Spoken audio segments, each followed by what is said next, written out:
Donc, pour le message de ce soir, je vais vous inviter à tourner dans l'Évangile selon Matthieu. On va aller au chapitre 5. Évangile selon Matthieu, chapitre 5. On va lire du verset 33 au verset 37.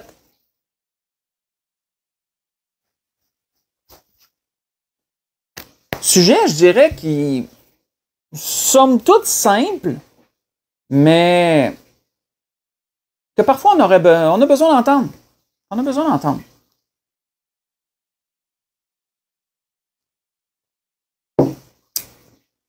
Dans Matthieu, chapitre 5, si on lit à partir du verset 33,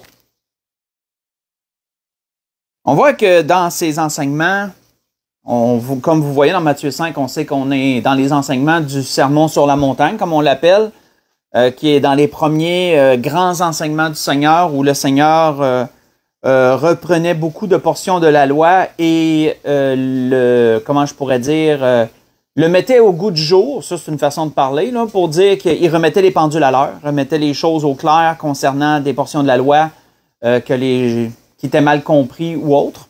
On voit qu'il est dit à partir du verset 33, « Vous avez encore appris qu'il a été dit aux anciens, « Tu ne te parjureras point, mais tu t'acquitteras envers le Seigneur de ce que tu as déclaré par serment. Mais moi, je vous dis de ne jurer aucunement, ni par le ciel, parce que c'est le trône de Dieu, ni par la terre, parce que c'est son marchepied, ni par Jérusalem, parce que c'est la ville du grand roi. Ne jure pas non plus par ta tête, car tu ne peux rendre blanc ou noir un seul cheveu. Que votre parole soit oui, oui, non, non. Ce qu'on y ajoute vient du malin. » On va arrêter ici. Donc, plusieurs choses, frères et sœurs, dans le peu qu'on vient de lire, plusieurs choses.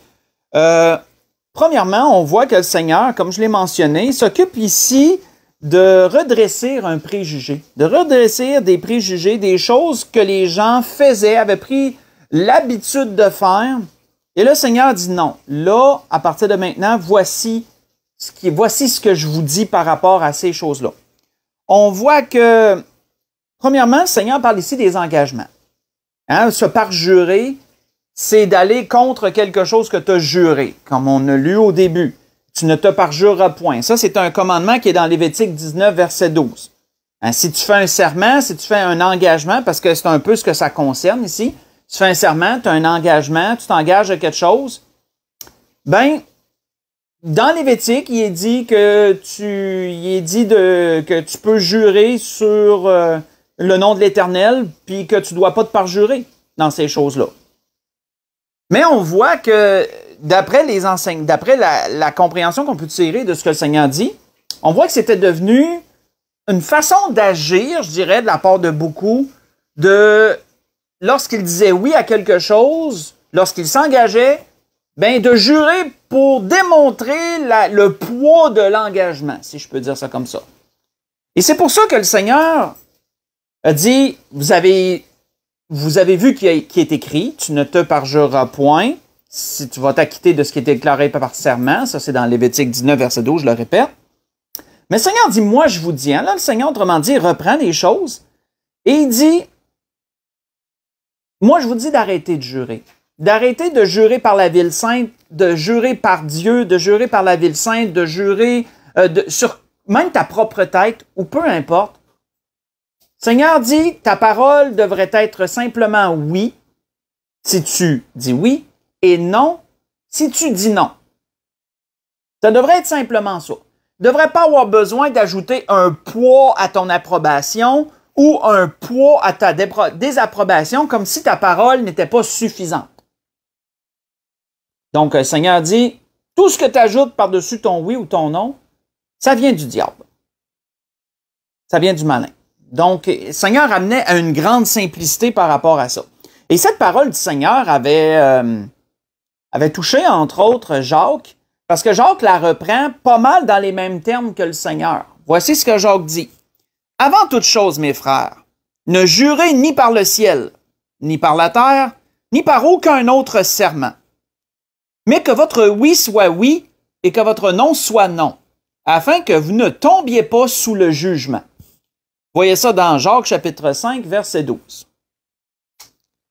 Une autre chose, frères et sœurs, qu'on peut tirer, là, premièrement, on voit ça. Premièrement, c'est la raison, je dirais, principale de la parole que le Seigneur a donnée ici. Mais l'Esprit veut nous tirer quelque chose de subtil de ça. Mais avant, une chose qu'on peut redresser aussi, c'est que pour plusieurs, le fait que Jésus dit que ton oui soit oui, que ton non soit non, ben, il faut y voir aussi à travers ça une forme de stabilité décisionnelle. Autrement dit, le Seigneur aime que quand quelqu'un dit oui, ben, que ce soit un oui bien pensé, si je peux le dire comme ça. Un oui ferme, quoique, on va le voir plus tard, mais un oui réfléchi. On va dire ça. Et la même chose pour un non. Que ce soit un non réfléchi. Seigneur, autrement dit, quand il dit que ton oui soit oui, que ton non soit non, c'est premièrement la nonchalance. Faire attention à la nonchalance envers tes approbations ou tes désapprobations, tes refus ou tes acquiescements, etc. Ça, c'est une chose qu'on voit, qu'on note aussi. Mais une autre chose qu'on va noter, et celle-là, on l'a peut-être pas vu venir, moi-même, je l'avais pas vu venir avant que l'Esprit me la montre, c'est que subtilement, à travers ça, le Seigneur nous disait que c'est normal que parfois on dise oui à certaines choses, mais que c'est également normal qu'on dise non. Puisque le Seigneur dit que ton oui soit oui, que ton non soit non. Autrement dit, le Seigneur admettait que les deux étaient probables. Que oui, il va y avoir des situations dans la vie où tu vas dire oui, et même plusieurs. Mais qu'il y aura aussi des situations dans la vie où tu vas dire non. Et que tu vas avoir le droit de dire non. Et ça, c'est intéressant. Ça, c'est intéressant. Parce que l'Esprit veut nous amener ce soir dans cette pensée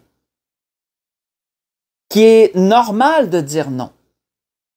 C'est particulier, c'est simple, mais on ne s'y arrête pas toujours. Parce que vous savez, c'est intéressant, parce que quand on lit sur ce sujet, le fait de dire non, quand on fait des recherches, on voit que la psychologie nous apprend des choses intéressantes. Je tombais entre autres sur l'article d'une psychologue sur ça pendant que je faisais mes recherches. Et cette psychologue-là disait que pour la majorité des êtres humains, il y a une grande peur dans le fait de dire non à son prochain. Pour plusieurs, c'est très difficile de dire non à quelqu'un d'autre. Même c'est une peur que plusieurs ont de dire non. Les gens vont être beaucoup plus portés à dire oui aux autres qu'à dire non aux autres, pour une chose ou pour un autre. Et c'est intéressant parce que cette même psychologue-là notait des raisons pour lesquelles l'être humain a peur de dire non. On voit qu'elle disait, entre autres, que une des peurs de dire non, c'était la crainte du rejet. Que le fait que tu dises non, ben, tu te fasses rejeter après parce que tu as dit non. Ça, c'est une des bases qui amène cette peur-là, la crainte du rejet de la part des autres. Elle notait aussi la crainte de blesser les autres. Autrement dit, une autre des raisons de cette peur de dire non à quelqu'un, ça serait qu'on a peur de blesser les gens. Donc, quand tu dis oui, tu es heureux, mais quand tu dis non, je pourrais le blesser. Je pourrais y faire de la peine. Et donc, ben, je dirais pas non. C'est une autre peur qu'on peut avoir. Et aussi, intéressant, elle notait un troisième point, c'est également basé, la peur de dire non est également basée sur le besoin de plaire et d'être aimé. Qu'autrement dit, plusieurs vont avoir de la misère à dire non parce qu'ils aiment plaire aux gens et recevoir cet amour-là, recevoir cette approbation, cette attention-là quand tu plais à quelqu'un. Le fait d'être aimé en retour parce que tu as dit oui, mettons. Plusieurs vont avoir peur de dire non parce qu'ils ne veulent pas perdre ça. Ils ne veulent pas manquer de ça. Donc, c'est intéressant que cette psychologue a démontré cette chose-là, mais ça l'amène quoi? Ça l'amène que plusieurs personnes vont être portées à dire oui à des choses qu'ils ne veulent pas nécessairement, des choses qui ne sont pas nécessairement capables de faire ou de donner. Des choses qu'ils ne souhaiteront pas nécessairement. Mais ils vont dire oui. Puis ainsi, ils vont prendre sur eux-mêmes, si je peux le dire comme ça, par peur de dire non. Mes frères et sœurs, cette pensée, cette crainte-là, est-ce qu'elle est biblique? Est-ce qu'elle est biblique ou elle est seulement charnelle? Pour ça, on va regarder le modèle. Parce que notre modèle nous en apprend encore beaucoup. Le Seigneur Jésus, bien sûr. Est-ce que le Seigneur Jésus a déjà dit non à des gens? Hein, l'Esprit m'amenait là-dedans. Je me disais, hey, c'est intéressant ça. Est-ce que le Seigneur a déjà dit non? On va se rendre compte que le Seigneur n'a peut-être pas dit non, N-O-N. Oui, il a déjà dit non. Mais plus souvent qu'autrement, le Seigneur a démontré un non. Mais oui, le Seigneur, on pourrait dire qu'il a dit non. Et à beaucoup de reprises. C'est même surprenant quand on se met à regarder ça, toutes les fois où le Seigneur a refusé quelque chose à quelqu'un ou à un groupe.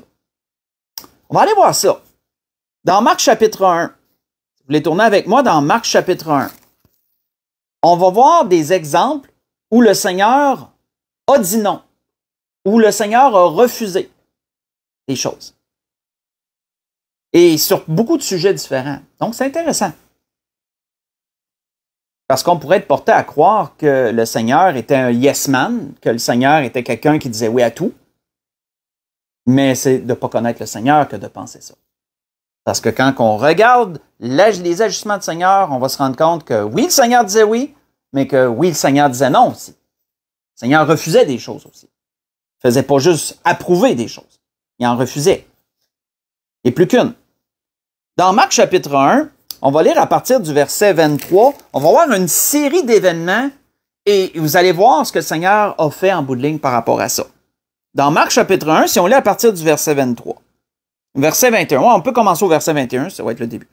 Donc, il est dit de se rendirent à Capernaum. Et le jour du sabbat, Jésus entra d'abord dans la synagogue et il enseigna.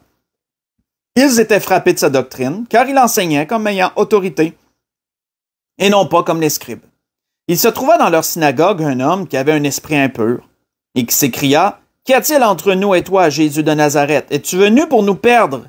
Je sais qui tu es, le Saint de Dieu. » Et Jésus le menaça, disant, « Tais-toi, sors de cet homme. » Et l'esprit impur sortit de l'homme, en l'agitant avec violence et en poussant un grand cri. Tous furent saisis de stupéfaction, de sorte qu'ils se demandaient les uns aux autres, « Qu'est-ce que ceci? Une nouvelle doctrine? » Il commande avec autorité, même aux esprits impurs, et ils lui obéissent. Et sa renommée se répandit aussitôt dans tous les lieux environnant la Galilée. En sortant de la synagogue, là, ça se passe toujours la même journée en passant. En sortant de la synagogue, ils se rendirent avec Jacques et Jean. Ils se rendirent avec Jacques et Jean à la maison de Simon et d'André. La belle-mère de Simon était couchée, ayant la fièvre, et aussitôt on parla d'elle à Jésus. Et s'étant approché, il la fit lever en lui prenant, la main, et à l'instant la fièvre la quitta, puis elle le servit. Le soir après le coucher du soleil, là on parle toujours de la même journée. Comme vous voyez, c'est une série d'événements qui se déroulent la même journée. Le soir après le coucher du soleil, on lui amena tous les malades et tous les démoniaques. Et toute la ville était rassemblée devant sa porte. Il guérit beaucoup de gens qui avaient diverses maladies. Il chassa aussi beaucoup de démons. Il ne permettait pas aux démons de parler parce qu'ils le connaissaient. Là, si on prend en considération ce qu'on a vu jusqu'à présent, on voit se bâtir une réputation à vitesse grand V de la part du Seigneur, sur le Seigneur. Le Seigneur fait un miracle dans la synagogue aux yeux de tous ceux qui sont présents. Il chasse un démon aux yeux de tous ceux qui sont présents. Là, ça se répand. Ça se répand comme une traînée de poudre, ce que Jésus a fait dans la synagogue. Dans la même ville qu'est Capernaum, Jésus s'en va chez la belle-mère chez la mère de Pierre et la mère ou la belle-mère, voyons, excusez-moi là. Se rendit à la maison, la belle-mère de Simon, la belle-mère de Pierre était là. Jésus chasse la fièvre. Là, c'est sûr qu'il n'y avait pas toute la ville rassemblée à la maison, mais ceux qui étaient présents ont vu encore ce miracle où la fièvre l'a quitté dès que Jésus il a pris sa main. Mais là, on voit que l'effet a fait boule de neige de ces miracles que Jésus a fait. Parce que là, le soir, à cette heure même, toute la ville était quasiment toute réunie devant la maison, puis là, tout le monde en voulait, là. Tout le monde avait quelque chose à guérir, tout le monde avait quelque chose. Jésus n'a fait que guérir, malade, etc., chasser des démons. Mais là, prenons le poids de tout ça, là. Continuons. Il est dit vers le matin. Autrement dit, il y a eu la nuit, le lendemain matin. Pendant qu'il faisait encore très sombre, il, en parlant de Jésus, se leva, sortit pour aller dans un lieu désert où il pria. Hein, Jésus savait ben trop ce que les gens allaient faire. Il avait besoin de ce temps-là pour lui, pour être en communion avec son Père, comme on a également besoin en passant. Jésus se retire bientôt, pour être certain de ne pas être interrompu. Bientôt, il se retire dans un lieu désert où il n'y avait pas un chat, il y avait juste lui et Dieu, et il prie. Il se met en prière comme il parle avec son Père. Et là, il est dit, Simon et ceux qui étaient avec lui se mirent à sa recherche. Et quand ils l'eurent trouvé, ils lui dirent, tous te cherchent. Oh! Là, autrement dit, là, ça allait recommencer encore, là. C'était le deuxième round, là. Autrement dit, il y en avait bien d'autres encore qui étaient en ligne, qui étaient prêts, eux autres, là, à continuer, étaient prêts à continuer de guérir, là. Il y avait encore des besoins, là. C'est pas en une soirée que tout avait été fait, autrement dit. Les gens, certainement qu'à un moment donné, il faisait trop noir ou les gens étaient fatigués, puis se sont dit, on va revenir le lendemain, puis on va encore lui demander. Mais là, Simon et tout, ils disent à Jésus, ben là, Jésus, tu as des responsabilités, là. Là, tout le monde te veut, là. Tout le monde te veut, tout le monde te cherche. Autrement dit, ça serait bien que tu ailles guérir des gens. Ils n'ont pas dit ça clairement de même. Mais là, en voulant dire que tous te cherchent, en voulant dire, ben là, Seigneur, t'es attendu, là. Mais qu'est-ce que le Seigneur a fait? Il leur répondit, allons ailleurs, dans les bourgades voisines, afin que j'y prêche aussi, car c'est pour cela que je suis sorti. Et il alla prêcher dans les synagogues par toute la Galilée et il chassa les démons. Est-ce que le Seigneur a dit oui à la foule et est revenu parce qu'il le voulait, il serait revenu, puis il aurait continué à faire des guérisons? Non. Jésus est parti ailleurs. Jésus a refusé à la foule ce qu'elle demandait. C'est ce qu'on comprend ici. Il n'a pas dit non, non, mais son action a démontré un refus de sa part. Il a dit à ses disciples, non, on s'en va ailleurs. Même si la foule me cherche, on s'en va ailleurs. Pourquoi Jésus a fait ça? Pourquoi Jésus a refusé à la foule ce qu'elle demandait? Luc, lui, nous le dit. Qu'est-ce que Luc nous dit? Luc nous dit, dès que le jour parut, il sortit et alla dans un lieu désert. Une foule de gens se mirent à sa recherche et arrivèrent jusqu'à lui. Ils voulaient le retenir afin qu'il ne les quitte point. Mais il leur dit, il faut aussi que j'annonce aux autres villes la bonne nouvelle du royaume de Dieu, car c'est pour cela que j'ai été envoyé. Vous voyez ça dans Luc chapitre 4, verset 42 et verset 43. La foule, autrement dit, voulait garder Jésus pour eux. Ils ne voulaient pas que Jésus continue son ministère. T'es comme, hey, on te garde avec nous. Tu nous fais du bien, tu guéris nos malades, on veut plus te laisser partir. Et Jésus leur dit, j'ai un ministère à accomplir, moi je peux pas passer mon temps ici. Le pays est grand, j'ai beaucoup d'autres endroits à aller prêcher puis à aller guérir. Et donc Jésus leur a refusé. Jésus a dit non. On ferait ça comme on peut voir. Jésus aurait pu dire ouais à la foule. Mais s'il aurait fait ça, Jésus aurait entravé son ministère. Jésus aurait nui à la mission que Dieu lui avait donnée. Et donc, Jésus a dit non. Il a refusé. Il est parti.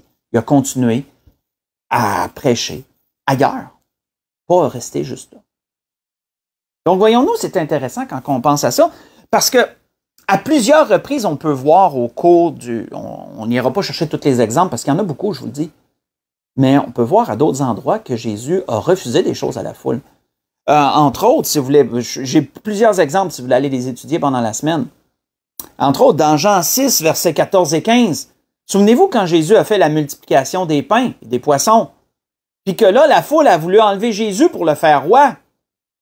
Qu'est-ce que Jésus a fait quand il a su ça?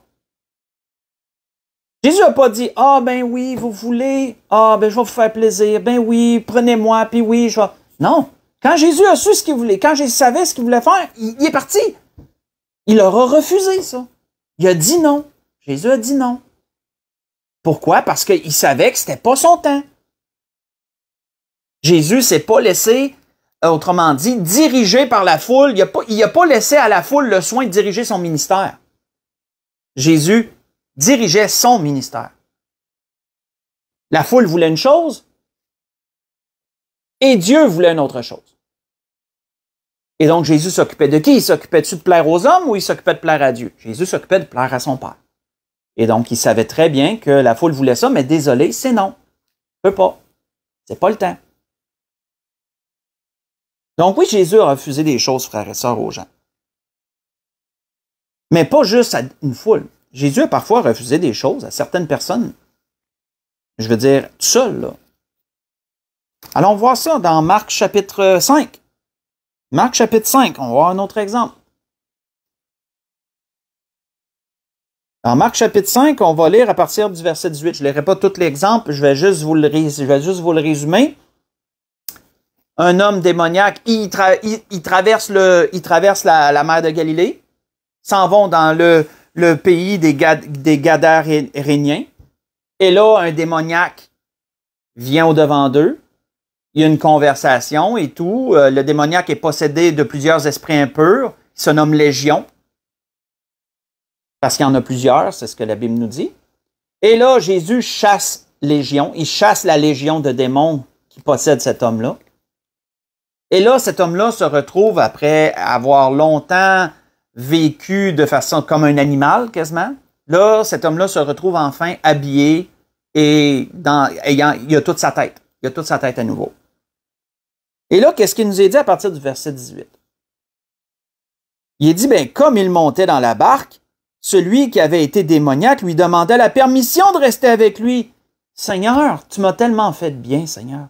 Je voudrais tellement continuer avec toi. Je vais être ton plus fidèle serviteur. Je vais être ton plus fidèle disciple. Il n'a pas dit ça, mais certainement qu'il le pensait. Hein, Jésus, laisse-moi donc aller avec toi. Puis certainement que ça l'aurait été certainement un super disciple. Avec tout le bien que le Seigneur y avait fait, avec tout ce qu'il avait vécu, il aurait pu rendre tout un témoignage en accompagnant Jésus. Mais, qu'est-ce qu'il dit? Jésus ne le lui permit pas. Hein? Jésus, il dit non. Ben oui. Jésus, il n'a pas permis d'aller avec eux autres. Pourquoi? Qu'est-ce que Jésus y a dit? Jésus, il dit, va dans ta maison, vers les tiens, et raconte-leur tout ce que le Seigneur t'a fait et comment il a eu pitié de toi. Il s'en alla, il se met à publier dans la Décapole tout ce que Jésus avait fait pour lui, et tous furent dans l'étonnement. Jésus savait que cet homme-là serait beaucoup plus utile en allant publier son témoignage à des gens que Jésus ne verrait sans doute pas, parce que Jésus n'a pas souvent été dans ce territoire-là. Même, je pense, c'est la seule fois qu'il a été dans ce territoire-là, de mémoire, là. Donc, Jésus s'est servi de cet homme-là pour évangéliser. Il s'est servi de cet homme-là. Il savait que cet homme-là serait volubile, il témoignerait. Et donc, l'avoir amené avec lui, Jésus savait que ça l'aurait étouffé un peu son témoignage. Il aurait été moins utile que là. Donc, Jésus, il a dit, non, tu ne peux pas venir avec moi. Je te le refuse. À la place, je voudrais que tu ailles livrer ton témoignage à toutes les villes avoisinantes. Chez toi, à ta maison, les villes avoisinantes. Et on voit que cet homme-là l'a publié le témoignage de Jésus dans la Décapole. La Décapole, c'est 10 villes qui étaient proches l'une de l'autre. Déca, qui veut une abréviation pour 10. C'était 10 villes qui étaient proches l'une de l'autre dans cette région-là. Et il a publié dans toutes les villes. Dans la Décapole. Donc, vraiment, c'est intéressant. Mais on voit que Jésus a refusé. Jésus a dit non, tu ne peux pas venir avec moi. On voit, si vous voulez le prendre pendant la semaine, un point intéressant. Dans Marc chapitre 7, j'y tournerai pas là, si vous voulez le lire. Marc chapitre 7, versets 24 à 30. La femme syrophénicienne, celle qui était païenne, syrophénicienne, païenne, qu'elle avait, sa fille avait un démon, puis que ça la rendait malade, bien sûr. Puis que cette femme-là, on ne sait pas combien de distance qu'elle a parcouru, mais on sait qu'elle a tout misé sur Jésus.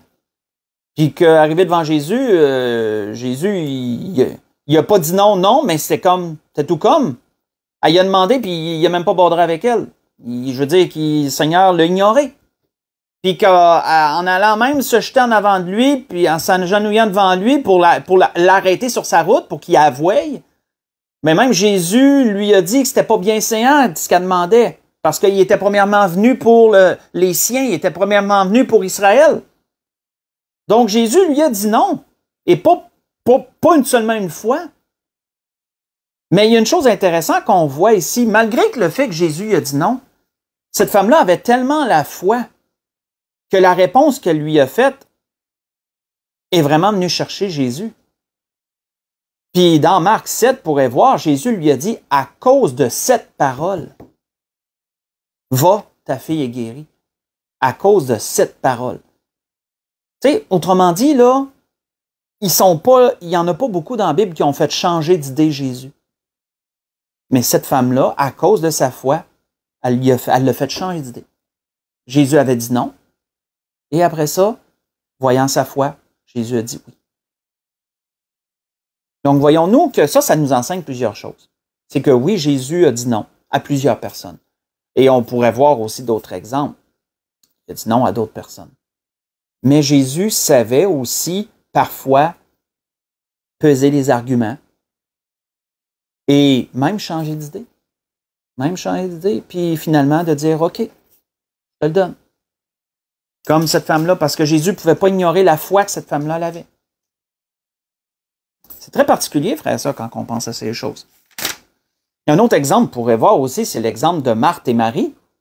Marthe a demandé d'envoyer ça dans Luc 10, verset 38-42. J'y tournerai pas encore. Si vous allez le lire, comme je vous ai dit, je vous donne plusieurs exemples.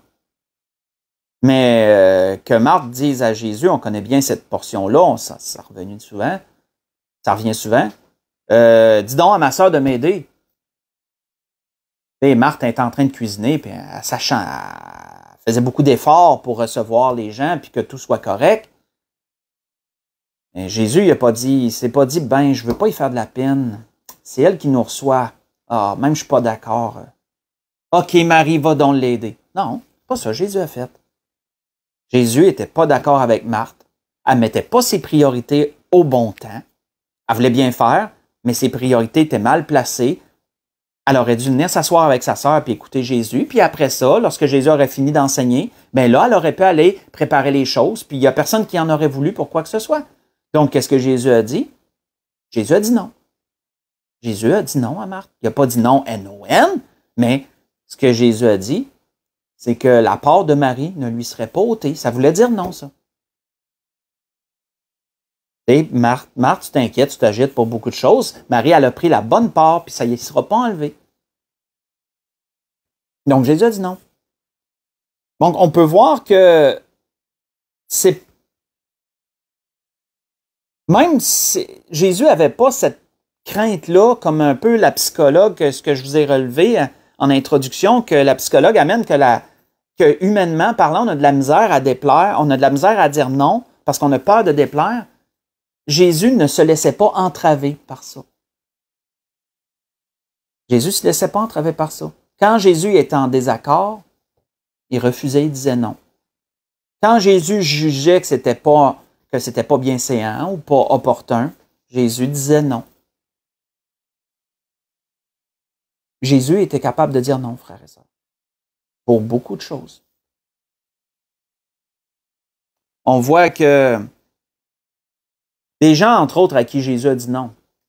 On va s'en aller vers la conclusion, mais voyons un dernier exemple, parce qu'à ces gens-là qu'on va voir, Jésus a dit non, et pas rien qu'une fois. Allons dans Matthieu chapitre 12. Voyons à qui Jésus a dit non plusieurs fois. Dans Matthieu chapitre 12.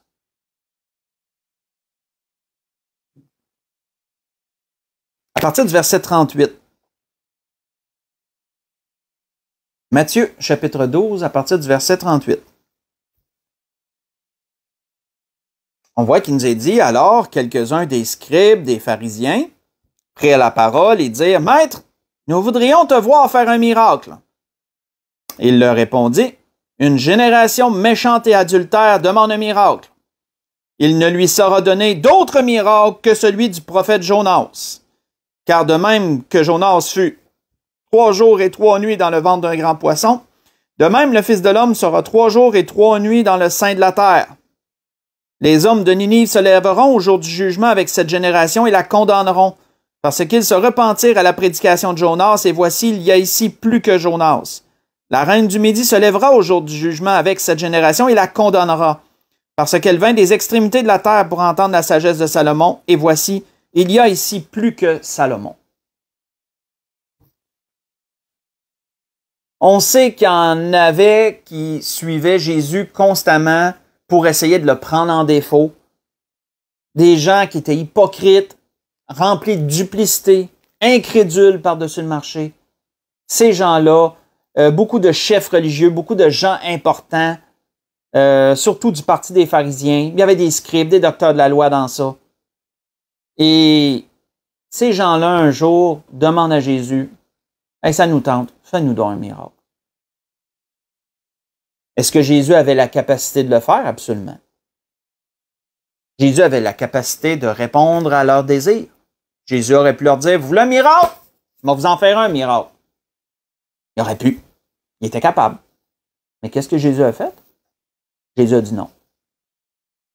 Une génération méchante et adultère demande un miracle. La seule affaire que vous allez avoir, c'est le prophète. La seule affaire que vous allez avoir, c'est un peu l'image du prophète Jonas.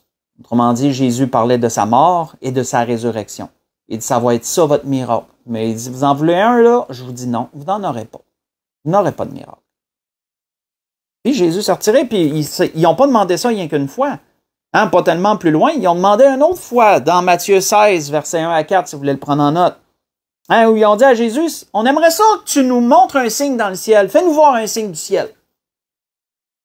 Et encore là, Jésus aurait pu faire quelque chose d'extraordinaire pour les éblouir et leur montrer un signe vraiment glorieux. Non. Jésus a dit, le matin, vous regardez le ciel, vous dites, il va faire beau. Le soir, vous regardez le ciel, vous dites, il va faire beau. Puis le matin, il en est ainsi. Il dit, vous savez discerner les aspects du ciel, les signes, mais vous ne savez pas discerner les signes des temps. Puis Jésus dit encore, il ne vous sera pas donné d'autre miracle que celui de Jonas. Jésus leur a refusé encore ça. Pourquoi?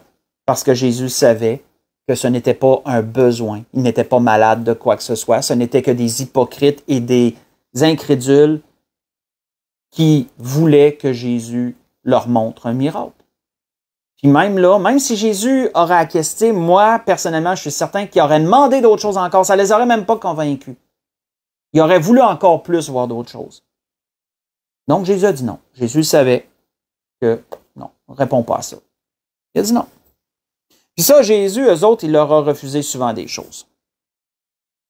On peut voir même qu'un jour, si vous voulez l'écrire encore, le prendre en note, parce que je n'irai pas, dans Matthieu 21, versets 23 à 27, quand ils ont demandé un jour, dans la dernière semaine avant que Jésus soit crucifié, ils ont demandé, dis-nous donc par quelle autorité tu prêches, par quelle autorité tu guéris, par quelle autorité tu enseignes.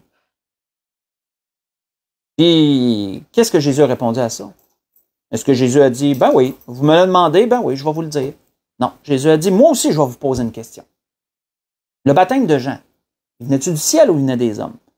Puis là, on voit bien qu'ils se sont mis à se dire, ils se sont mis à planifier tout ça, puis à étudier chaque réponse, de dire, ben oui, mais si on répond ça, il va arriver ça, si on répond ça, il va arriver ça. Puis comme ils ont vu qu'ils étaient coincés, ben ils ont dit, ben on le sait pas. Ben Jésus a dit en final, ben moi aussi, je vous répondrai pas. Non. Vous voulez que je vous dise? Non, je vous répondrai pas. Donc, frères et sœurs, et je pourrais aller encore dans bien d'autres exemples avec Hérode, comment Jésus a refusé de parler à Hérode. Hérode voulait le voir faire des miracles aussi, puis Jésus n'a pas voulu faire des miracles, il n'a pas dit non, mais il n'a rien dit tout court. Ça voulait dire non. Puis en plus de ça, Jésus n'a même pas parlé avec Pilate. Il y a une multitude encore, frères et sœurs, d'exemples quand on se met à les regarder, où on peut voir que notre Seigneur nous a montré que c'était correct parfois de dire non pour bien des raisons. On peut dire oui, mais parfois aussi, on va dire non. Et même, on doit dire non, parfois. On doit dire non. Jésus a démontré cette sagesse-là. Et l'Esprit voulait nous la rappeler ce soir. Est-ce que quelqu'un veut nous amener à faire quelque chose contre la volonté de Dieu? Non. Un gros non. Non. Est-ce que quelqu'un veut nous amener à faire quelque chose qu'on n'est pas d'accord, sur lequel on n'est même pas à l'aise? Non. On peut dire non. Si ça va contre nos principes, si on n'est pas à l'aise avec ce qu'on nous demande, on a le droit de dire non. On a le droit de dire non. C'est pour ça que Jésus a dit que ton oui soit oui, que ton non soit non. Tu peux dire non aussi. Tu as le droit. Est-ce qu'on est toujours obligé d'être en accord avec les autres? Est-ce que quelqu'un peut nous demander quelque chose et on n'est pas d'accord? On est obligé de dire oui parce qu'on ne veut pas y déplaire, parce qu'on ne veut pas froisser, parce qu'on ne veut pas être rejeté? Non, frères et sœurs, apprenons à dire non. On a le droit de dire non. On a le droit de dire non. Tu n'es pas obligé d'être en accord avec tout le monde. Oui, des fois. Non, d'autres fois. C'est normal. C'est normal. Si on ne croit pas que quelqu'un est correct, on a le droit de dire non. Si on demande des questions, regardez le dernier exemple que je vous ai donné, que les pharisiens ont voulu poser une question à Jésus. Jésus, il a répondu par une question, mais ils n'ont pas voulu répondre à Jésus. Jésus dit non, je ne vous répondrai pas moi non plus. Si on a des questions et que les gens ne veulent pas répondre, mettons qu'il y a quelque chose qui nous vraiment, là, on est vraiment inquiet sur quelque chose, puis on veut avoir des réponses, puis qu'on ne veut pas nous donner de réponse. On est obligé de dire oui?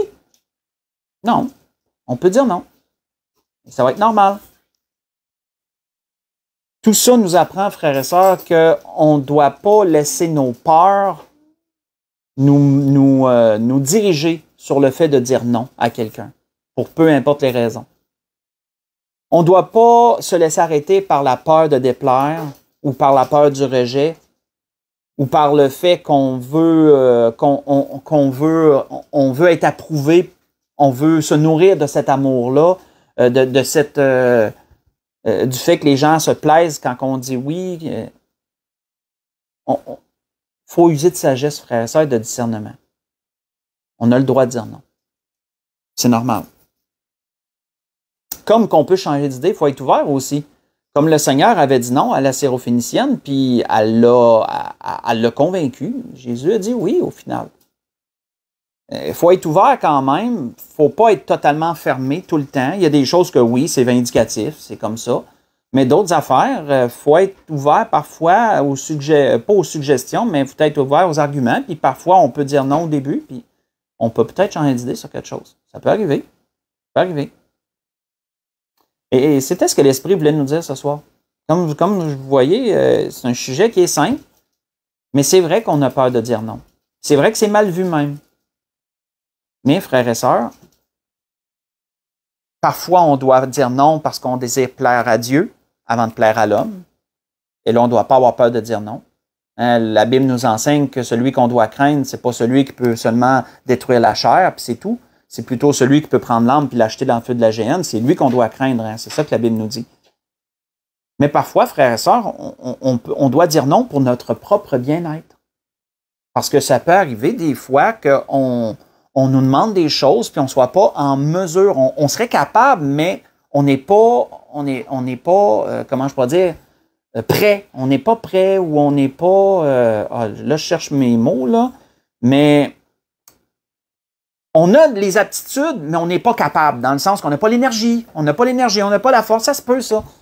On n'est pas en bonne condition pour. Puis parfois, malgré tout ça, on doit dire non pour se protéger soi-même.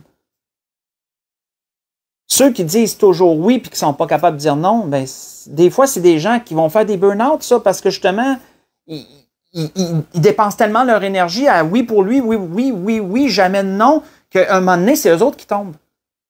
Fait que, oui, on doit apprendre à dire non par rapport à Dieu, mais on doit apprendre parfois à dire non pour nous-mêmes aussi.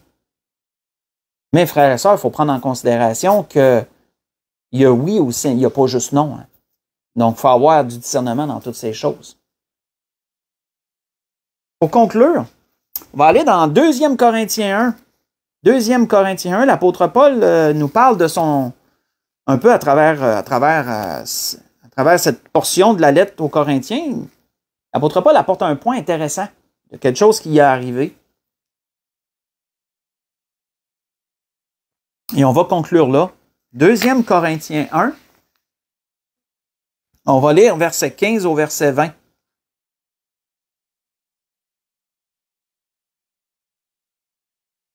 Mais dans le contexte, l'apôtre Paul avait comment je pourrais dire, un projet. L'apôtre Paul avait un projet. Il avait le projet de retourner voir les Corinthiens. Il avait déjà prêché là pendant un certain temps. Une église s'était fondée. L'apôtre Paul avait fondé une église, l'église aux Corinthiens. Et l'apôtre Paul n'a pas resté là, bien sûr. Comme le Seigneur, il évangélisait puis il se déplaçait beaucoup. Mais l'apôtre Paul avait dans le projet de retourner. Il aurait aimé ça passer un peu de temps avec eux autres. Sauf que, entre-temps, il y a des Juifs, là, je vous résume un peu plus large que l'endroit qu'on va lire, là. Il y a des Juifs qui avaient mêlé les Corinthiens avec des idées de loi, mêler la loi et la grâce et de dire vous devez faire certaines choses de la loi pour être sauvés et tout. Il y a des Juifs comme ça qui s'étaient immiscés dans des églises chrétiennes de cette époque-là. Il y a entre autres les Corinthiens, puis ils avaient troublé les Galates aussi, ça en est un autre exemple et tout. Puis là, l'apôtre Paul était mis en doute sur bien des points. Ces Juifs-là avaient apporté le doute sur Paul. Puis là, l'apôtre Paul, oui, il avait le projet d'y aller, mais en même temps, il était triste par rapport à certaines pensées des Corinthiens. Donc, l'apôtre Paul avait formé ce projet-là, puis probablement qu'il leur avait dit, d'après ce qu'on va en comprendre. Et là, il dit quoi? Il dit à partir du verset 15. Dans cette persuasion, je voulais aller d'abord vers vous, afin que vous ayez une seconde faveur. Je voulais passer chez vous pour me rendre en Macédoine, puis revenir de la Macédoine chez vous, et vous m'auriez fait accompagner en Judée. Ça, c'était le projet de Paul qu'il leur avait exposé. Est-ce que, en voulant cela, j'ai donc usé de légèreté? Ou bien mes résolutions sont-elles des résolutions selon la chair, en sorte qu'il y ait en moi le oui et le non? Aussi vrai que Dieu est fidèle, la parole que nous vous avons adressée n'a pas été oui et non. Car le Fils de Dieu, Jésus-Christ, qui a été prêché par vous au milieu des païens, qui a été prêché, au milieu de vous, par moi, par Sylvain et par Timothée, n'a pas été oui et non. Mais en lui, il n'y a que oui. Car, pour ce qui concerne toutes les promesses de Dieu, c'est en lui qu'est le oui. Et c'est pourquoi l'Amen, par lui, est prononcé par nous à la gloire de Dieu. On va faire une pause. Qu'est-ce que l'apôtre Paul disait ici? Vraiment, des fois, sa tournure de langage, des fois, peut nous amener à être un peu mêlés sur ce qu'il voulait dire. Mais ce qu'on en comprend, ce qu'on doit en comprendre, c'est que l'apôtre Paul, il avait formé le projet d'y aller. Il avait dit oui, mais l'apôtre Paul a changé d'idée. En fin de compte, l'apôtre Paul a dit non. Au final, l'apôtre Paul, il n'y a pas été. Il a dit non. Et là, l'apôtre Paul justifie son choix en disant, vous pouvez penser que je parle des deux côtés de la bouche en même temps, que je dis oui, mais non, puis que je dis non, mais oui. J'ai dit c'est ça, l'apôtre Paul dit, vous pouvez penser ça. Mais il dit, c'est pas comme ça qu'on vous enseignait. On vous a toujours montré que quand c'était pour le Seigneur, c'était oui. Hein, il y avait que le oui dans le Seigneur. Pour le Seigneur, l'apôtre Paul aurait tout fait. Mais là, l'apôtre Paul, malgré qu'il avait dit oui au début, là, il a dit non. Pourquoi l'apôtre Paul il a décidé de ne pas y aller en fin de compte? Verset 23 nous le dit.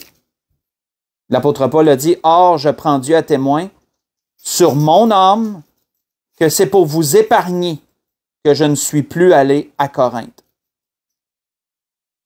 Non pas que nous dominions sur votre foi, mais nous contribuons à votre joie car vous êtes fermes dans la foi. » L'apôtre Paul a dit, c'est pour vous épargner que je dis non. En fin de compte, là, si en fin de compte j'ai changé d'idée puis je dis non, au final, c'était pour votre bien-être. C'est pour votre bien-être parce que si j'y aurais été, vous m'auriez trouvé dur, probablement. On pourrait penser que, vu qu'il y avait l'apôtre Paul était attristé par certaines de leurs attitudes et tout, puis l'apôtre Paul avait des réprimandes sur la langue par rapport à certaines choses, ben l'apôtre Paul a préféré leur écrire. Mais frère, ça nous enseigne sur quoi? Premièrement, que un oui peut peut-être devenir un non. C'est des choses qui se peuvent. Hein? Et l'inverse aussi peut être vrai. Hein? Mais que l'important, c'est d'être capable d'assumer. D'être capable de se respecter, d'être capable d'assumer quand on dit oui, on fait notre possible pour le faire. On ne parle pas avec légèreté. L'apôtre Paul n'avait pas amené ce projet-là avec légèreté. Il y avait des raisons pour lesquelles il a dit non, au final. Donc, on ne doit pas agir avec légèreté, que ce soit pour un oui ou que ce soit pour un non. Et on doit être capable d'assumer. On doit être capable d'assumer nos choix. Si on dit non, assumons notre non. Si on dit oui, assumons notre oui. Mais, frères et sœurs, comme l'Esprit voulait nous le montrer ce soir, on peut dire non. Puis on ne doit pas avoir peur de dire non parfois. C'est parfois nécessaire même. Et l'Esprit voulait nous rappeler ça pour qu'on ne soit pas des gens qui pilent sur leurs principes et qui pilent sur eux pour dire toujours oui. Parce que ça vient de la chair. Donc, on doit prendre garde à ces choses. C'était ce que l'Esprit voulait nous dire ce soir. Donc, je voudrais vous souhaiter à tous et à toutes un bon restant de semaine. Sujet intéressant, j'ai trouvé que l'Esprit voulait nous donner ce soir. Simple, mais intéressant. Donc, je voudrais vous souhaiter à tous et à toutes un bon restant de semaine. Que le Seigneur vous bénisse, qu'il vous dirige en toutes choses, dans tous vos besoins. Je vous aime, puis on va se dire à dimanche pour l'Église de l'Espérance. Soyez bénis.